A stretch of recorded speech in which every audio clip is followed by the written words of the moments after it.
The message came in the dead of night, transmitted on frequencies no one had ever thought to monitor. In the control room of SETI, Jennifer Mason stared at the screen, disbelief etched across her face. "This can't be real," she muttered, reaching for the phone to alert her superiors. Within hours, scientists and world leaders were gathered, poring over the message. It was complex, filled with symbols and equations that took days to decipher. When they finally understood it, the revelation sent chills down their spines. The message was from a race called the Zarians, warning Earth of an impending invasion by the Gorgons, a warlike alien species known for their brutality. President Thompson addressed the nation, his face grim on every screen. "We have been contacted by beings from another world. They have warned us of a grave danger, an invasion. We must prepare ourselves for a battle like no other." In cities around the globe, preparations began. Military forces were put on high alert, and scientists worked around the clock to understand and utilize the advanced information the Zarians had shared. Among these scientists was Dr. Raj Patel, a leading physicist. He and his team were tasked with adapting Earth's technology to create defenses capable of repelling the Gorgons. "We have to move quickly," he said during a meeting. "The Zarians warned us that the Gorgons are relentless. We need to be ready for anything."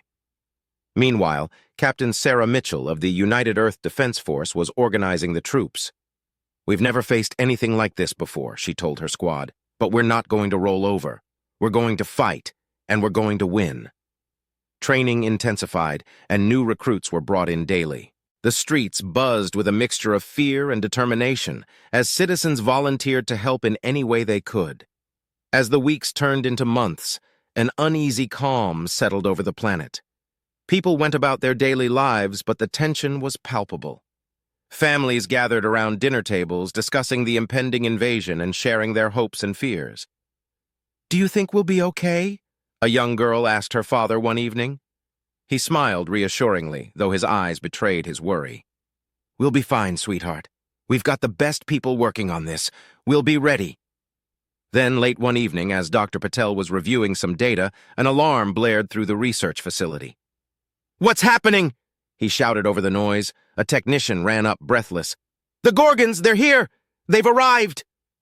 The Gorgons struck with a ferocity no one had anticipated. Massive warships darkened the skies over major cities, unleashing waves of destruction. Explosions rocked the ground as buildings crumbled and fires spread uncontrollably. Panic spread as people fled their homes, seeking shelter from the relentless assault. Captain Sarah Mitchell barked orders through the chaos, rallying her troops. "Hold the line! We can't let them advance any further!" She led a group of soldiers through the burning streets, engaging the enemy wherever they could. Despite their courage, it was clear that humanity was outmatched. In an underground bunker, Dr. Raj Patel and his team were working frantically. "We need to find a way to use the Zarian technology now," he urged. "It's our only chance." Amidst the chaos, they discovered an ancient Zarian artifact, a device unlike anything they had ever seen. Patel believed it held the key to turning the tide. The artifact emitted a strange energy that seemed to disrupt the Gorgons' technology. "If we can amplify this," Patel suggested, "we might have a shot at disabling their ships." The team worked tirelessly, integrating the artifact's energy with their own systems. Outside, the battle raged on, and the situation grew increasingly dire. Meanwhile, Captain Mitchell and her squad found themselves pinned down in the remains of a shopping mall. "We're running out of options," her second-in-command, Lieutenant Harris, said grimly. Mitchell scanned the horizon, spotting a group of civilians trapped in the rubble. "We have to get those people out of here," she said. "Cover me!" With bullets flying around them, Mitchell and her squad made a daring dash to rescue the civilians. They managed to reach them and guide them to safety, but not without cost. Harris was hit by enemy fire, collapsing to the ground. "Leave me," he gasped, but Mitchell refused. "Not a chance," she replied, dragging him to cover. In the bunker, Patel's team finally had a breakthrough. "We've got it!" Patel exclaimed. They had managed to create a prototype weapon that harnessed the artifact's energy. "Now we just need to get this to the front lines." Volunteers stepped forward to deliver the prototype to the battlefield, risking their lives to ensure its success. As night fell, the resistance launched their first counterattack using the new weapon. The Gorgon ships began to falter, their systems disrupted by the energy blasts. "It's working!" Mitchell shouted, rallying her troops for a renewed assault. For the first time since the invasion began, the tide seemed to be turning. Despite the small victory, the fight was far from over. The Gorgons regrouped, their attacks becoming more desperate and fierce. "We've only bought ourselves a little time," Patel warned. "We need to find their command center and take out their hive mind. It's the only way to truly defeat them." The resistance wasted no time. Using intelligence gathered from intercepted Gorgon transmissions, they pinpointed the location of the hive mind deep within the main mothership. It was a risky plan, but humanity had no other choice. "This is our chance," Captain Sarah Mitchell said, addressing her team. "If we can destroy the hive mind, we can cripple their entire operation." Dr. Raj Patel and his team worked on perfecting the weapon using the Zarian artifact.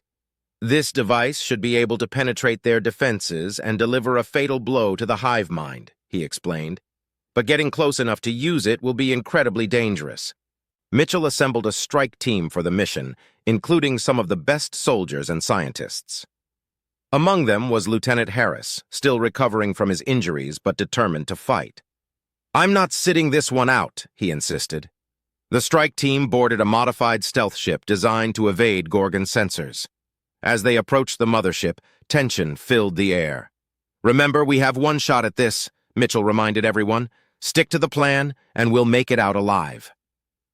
Inside the Gorgon mothership, the team moved quickly through the dark metallic corridors, encountering fierce resistance.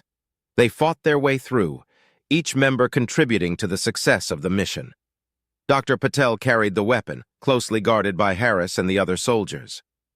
"We're getting close," Patel whispered, checking his scanner. "The hive mind is just ahead." They reached the central chamber, a vast room pulsating with alien energy.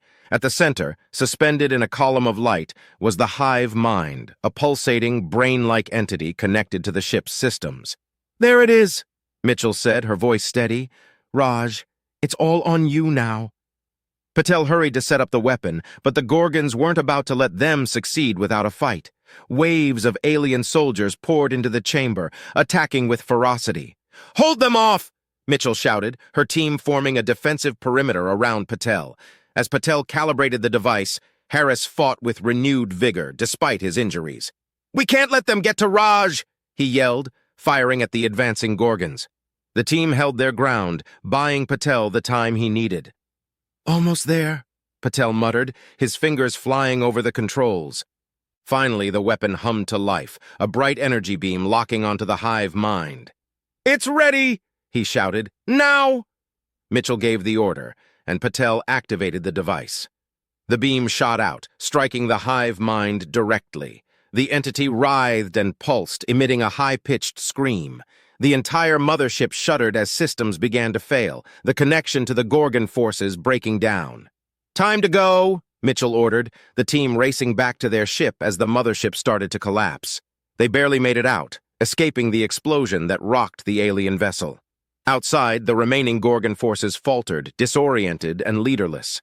The resistance forces on Earth seized the moment, launching coordinated strikes against the weakened enemy. "They're falling back," came the reports. "We're pushing them out." Back on Earth, the news of the successful mission spread quickly, igniting hope and celebration among the battered human population. Captain Mitchell and her team returned as heroes, their bravery having turned the tide of the war. "Is it over?" someone asked as the team disembarked. Mitchell, weary but resolute, replied, "It's not over until every last one of them is gone. But today we've shown them that humanity will not be conquered." The final push against the Gorgons began with a united roar from humanity. With the hive mind destroyed, the Gorgon forces were in disarray, but they were far from defeated. Captain Sarah Mitchell gathered her forces for what everyone hoped would be the last battle. "This is our moment," she said, standing before her troops. "We've driven them back, but now we need to finish the job." Dr. Raj Patel and his team continued to refine their weaponry, ensuring every soldier was equipped with technology derived from the Zarian artifact. "These should disrupt their remaining systems," Patel explained. "Stay sharp out there." The Gorgons, though weakened, were still dangerous. They had retreated to a massive fortress on the outskirts of what had once been a thriving city. As the human forces approached, they could see the alien defenses being hastily reinforced. "We'll need to hit them hard and fast," Mitchell said, strategizing with her top officers. The assault began at dawn. Earth's forces, a mix of military and civilian volunteers, advanced with determination. The sky was filled with the sound of engines and weapons fire as aircraft and ground units surged forward. Mitchell led the charge, her voice calm but fierce over the comms. "Focus on their weak points. We can do this." The battle raged intensely. Gorgon soldiers, though disoriented, fought with desperation. The human forces pushed through, sector by sector, their new weapons proving effective against the alien defenses. Lieutenant Harris, still limping from his previous injuries, fought with relentless courage. "They're falling back," he called out, rallying his squad. In the midst of the chaos, Mitchell spotted a group of Gorgons attempting to activate a massive weapon aimed at the human forces. "Raj, I need that device now," she shouted. Patel, working with a small team nearby, quickly adapted their equipment to neutralize the threat. "Give us a minute," he replied, his hands moving deftly over the controls. Just as the Gorgons prepared to fire, a beam from Patel's device struck their weapon, causing it to overload and explode. "Nice work, Raj," Mitchell said, breathing a sigh of relief. "Keep moving, everyone. We're almost there." As they closed in on the fortress, the Gorgons made a last stand. The human forces fought with everything they had, their resolve unshakable. In the heart of the battle, Mitchell faced off against a Gorgon commander. The alien was formidable, but Mitchell's experience and determination gave her the edge. With a final, decisive strike, she brought the commander down. The fall of the commander signaled the end for the Gorgon forces. Without their leadership, the remaining aliens surrendered or fled. The fortress, and with it the last stronghold of the invasion, was secured. Cheers erupted across the battlefield and back at command centers around the globe. Humanity had won. In the aftermath, as the dust settled and the dead were mourned, there was a sense of renewed hope. Cities began to rebuild, and life slowly returned to a semblance of normalcy. In a global address, President Thompson praised the bravery and resilience of humanity. "We have faced the unimaginable and emerged victorious. We are stronger together, and today we begin the process of healing and rebuilding our world." Captain Mitchell and Dr. Patel, along with their teams, were hailed as heroes.